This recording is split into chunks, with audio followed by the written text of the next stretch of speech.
La parole est à Madame Françoise Descamps-Cronier. Oui, c'est une question pour le ministre chargé des Affaires européennes. Monsieur le Président, Monsieur le Ministre, mes chers collègues, en mettant au cœur du débat européen dès le soir de son investiture la question de la croissance, le Président de la République a permis de faire bouger les lignes et de montrer sa volonté de réorienter la construction européenne conformément à ses engagements. Ces derniers mois, l'Europe s'est progressivement détournée du tout austérité qui était devenu, sous la conduite des conservateurs, le seul et unique horizon de notre continent. Ce progrès, nous le devons à l'énergie déployée par le Président de la République pour engager un dialogue constructif avec nos partenaires, changeant là encore la méthode du coup d'éclat permanent qui prévalait jusqu'alors. Des étapes décisives ont été franchies. Dès les 28 et 29 juin 2012, François Hollande a obtenu l'adoption par les chefs d'État et de gouvernement d'un pacte de croissance de 120 milliards d'euros indispensable à la relance de l'économie. Les 13 et 14 décembre 2012, les 27 se sont mis d'accord pour créer une union bancaire qui permettra d'éviter que les crises financières ne se reproduisent. Le 22 janvier 2013, l'Union se donne son feu vert pour la mise en place historique d'une taxe sur les transactions financières grâce à une coopération renforcée dans 11 pays, une première en matière de fiscalité. Le 22 mai, sous l'impulsion de la France et de son projet de loi bancaire précurseur en Europe, la lutte contre les paradis fiscaux reviendra sur le devant de la scène européenne. La rencontre du président de la République aujourd'hui avec les 27 commissaires européens à Bruxelles doit permettre de poursuivre et d'approfondir ce travail exigeant pour notre pays, mais aussi pour l'avenir de nos sociétés à l'échelle européenne.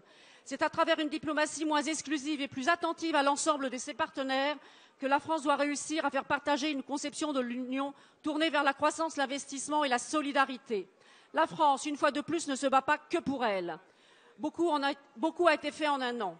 Pouvez-vous, Monsieur le Ministre, nous faire un bilan de l'action européenne du gouvernement, complétant ainsi vos propos liminaires et nous en tracer les perspectives? Merci. La parole est à Monsieur le ministre chargé des Affaires européennes, Monsieur Thierry Repentin. Madame la députée, vous avez raison de dire que l'élection du président François Hollande à l'échelle de l'Union européenne a suscité un engouement, un dynamisme pour faire bouger les lignes, pour déterminer une nouvelle politique européenne vers la croissance et vers l'emploi. Cela s'est traduit, comme vous l'avez dit, en juin 2012 par l'adoption d'un premier pacte de relance de 120 milliards d'euros. Et chacun, sur les bancs de cet hémicycle, devrait se réjouir sur le fait que la France, cette année, l'an prochain et l'année d'après, va bénéficier de la Banque européenne d'investissement de 7 milliards d'euros pour accompagner les collectivités locales dans leurs projets, les entreprises dans leurs investissements pour, sur le terrain, construire, mais aussi créer des emplois grâce à l'aide apportée par l'Union européenne. C'est aussi l'accord qui est sur le point d'aboutir sur le cadre financier pluriannuel, avec un niveau qui nous permettra de dépenser, d'investir sur la période 2014-2020, 50 milliards d'euros supplémentaires par rapport à la période 2007-2013, tout en préservant les intérêts de la PAC, le retour sur les fonds structurels qui vont irriguer nos territoires. C'est aussi, Madame la députée, je veux insister sur cette disposition, la création, pour la première fois dans l'histoire de l'Union européenne, dans son budget,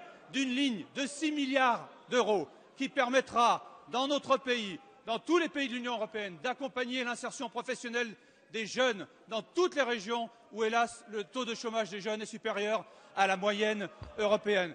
Madame la députée, vous avez raison de dire que les lignes bougent. Il reste encore beaucoup de travail, mais je peux vous assurer que, sous l'autorité du Premier ministre, nous continuerons et nous sommes de plus en plus écoutés à l'échelle européenne. C'est aussi ça le résultat de la réorientation que nous avons souhaitée.